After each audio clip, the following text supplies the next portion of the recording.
আগামী দিনে আমাদের সামনে বিরাট কাজ। এই সাফল্য আমাদের স্মরণ করিয়ে দিচ্ছে এই কাজকে আরো উন্নত করা, আরো ত্বরান্বিত করা এবং আমাদের রাজ্যের সামগ্রিক অর্থনীতিতে আমাদের যা লক্ষ্য, কৃষি, শিল্প, শিক্ষা, বিজ্ঞান, সংস্কৃতি, নগরায়ন সবকিছুর ক্ষেত্রে আমাদের কাজকে আরো একটু উন্নত পর্যায়ে নিয়ে যেতে হবে।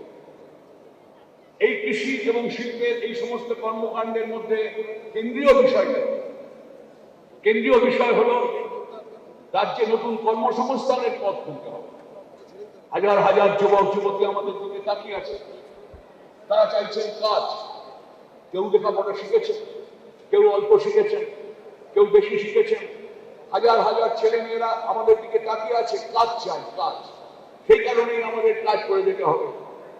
কৃষিতে যে সাফল্য এসেছে সেই সাফল্যকে সম্মত করে আরো কাজ সৃষ্টি করতে হবে।